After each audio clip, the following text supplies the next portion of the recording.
La filière forêt-bois doit mieux prendre racine en Bretagne. 3, c'est le nombre des maillons complémentaires et interdépendants qui constituent la filière appelée forêt-bois. La forêt, sa transformation et les marchés liés à son exploitation. C'est bien entendu au cœur de la forêt que la filière prend naissance.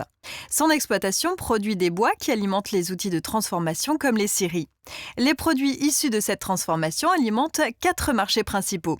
L'emballage bois, le bois construction, l'industrie du panneau et 4e marché porteur, le bois énergie. Au cours des dernières décennies, chaque maillon et par conséquent chaque marché a connu une évolution spécifique.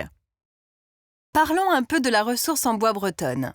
La Bretagne dispose d'une ressource en bois importante, 67 millions de mètres cubes de bois sur pied, même si la couverture forestière est plus faible que la moyenne française. Cette ressource forestière bretonne est en grande majorité composée d'essences feuillues. Chaque année, 170 000 mètres cubes de bois sont récoltés en forêt feuillue et 670 000 mètres cubes, soit 80%, sont récoltés en forêt résineuse via les circuits commerciaux. La forêt bretonne permet également la production d'environ 1 million de mètres cubes de bois bûche. Quand on regarde la surface de la forêt de résineux, moins étendue que la forêt de feuillus, on s'aperçoit qu'elle est beaucoup plus sollicitée, particulièrement par l'exploitation de bois d'œuvre. La ressource qui est exploitée aujourd'hui est principalement issue des massifs de production constitués entre 1950 et 2000 grâce à un important programme de plantation, le Fonds forestier national. Le massif constitué grâce à ce programme est actuellement la réserve de bois pour les outils de transformation bretons qui ont lourdement investi pour renforcer leurs moyens d'exploitation et de transformation des bois arrivés à maturité. Depuis 15 ans maintenant, l'arrêt des aides du Fonds forestier national s'est logiquement traduit par une baisse considérable de l'effort de plantation. Malgré cela, chaque année depuis 1980, la forêt poursuit sa croissance de 1%, soit 3000 nouveaux hectares par an. Cette progression constante se fait cependant au profit de peuplements dits pauvres qui ne vont pas assurer l'approvisionnement futur des outils de transformation locaux. Les peuplements pauvres, qu'est-ce que c'est ? Ce sont des surfaces forestières qui, par manque de gestion, se sont appauvries par le développement d'essences sans intérêt pour le marché, tels le bouleau, le saule ou encore des vieux taillis. Les peuplements pauvres, ce sont aussi les accrus forestiers sur des terres délaissées de l'agriculture qui, au fil du temps, se sont naturellement boisées en essence sans davantage d'intérêt pour le marché. Aujourd'hui, on estime la couverture de ces peuplements pauvres à près d'un quart de la surface forestière bretonne. Une telle situation va générer dans les années à venir une réelle rupture dans la disponibilité en bois de qualité bois d'œuvre pour les transformateurs bretons. Mais qui sont ces transformateurs bretons ? La Bretagne dispose d'une 60aine de scieries. Elles sont dimensionnées à l'échelle de la ressource forestière régionale. Il s'agit de petites et moyennes entreprises confrontées à un marché ouvert sur l'Europe et sur le monde, marché où évoluent des entreprises de taille bien plus importante. Pour exemple, quand la plus grande scierie bretonne exploite 47 000 m3, la plus grande scierie de l'Est de la France en exploite 350 000 m3 et la plus grande scierie allemande en exploite, elle, 1 million de mètres cubes. Pour optimiser, renforcer et développer leur production, les transformateurs bretons ont lourdement investi ces dernières années.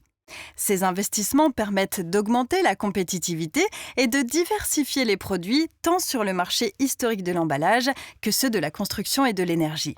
En effet, l'emballage palette et caisse produit à partir d'essences résineuses ou encore l'emballage léger produit à partir de peupliers constituent des produits historiques de la transformation bretonne. Sur près de 200 000 m3 de bois scié par les scieries bretonnes, 70% sont destinés à produire ces emballages. Outre l'emballage bois, la Bretagne bénéficie d'opportunités de marché dans le domaine du bois construction et du bois énergie.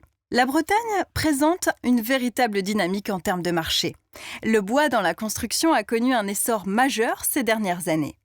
À titre d'exemple, plus d'une maison sur 12 construite en Bretagne est en bois.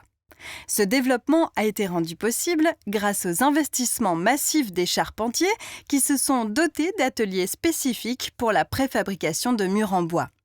Dans le domaine du bois énergie, la Bretagne est la première région de France pour la vente d'appareils de chauffage au bois bûche et granulé. Elle est en tête pour les ventes de poêles et de foyers fermés avec respectivement 10% et 8% du marché. En résumé, la filière forêt-bois se caractérise donc par des marchés porteurs comme le bois construction ou le bois énergie qui ne sont pas encore complètement connectés à la ressource locale. Un exemple, 70% des bois consommés en Bretagne par le marché du bois construction viennent encore d'autres régions françaises, voire d'autres pays. Ces marchés sont partiellement alimentés par des outils de transformation locaux qui s'appuient sur une ressource dont la pérennité n'est pas assurée. Si le développement de la filière bois-forêt est accompagné au plan régional, le travail reste à approfondir sur les autres échelles territoriales. En effet, cette filière d'avenir n'est pas assez considérée ni prise en compte dans sa globalité. Beaucoup de territoires cherchent à développer le bois énergie sans se préoccuper de la ressource et de la transformation du bois. D'autres, ne s'intéressant qu'à l'angle environnemental et la biodiversité, incriminent la logique de l'économie forestière, mais peuvent tout de même soutenir la construction bois.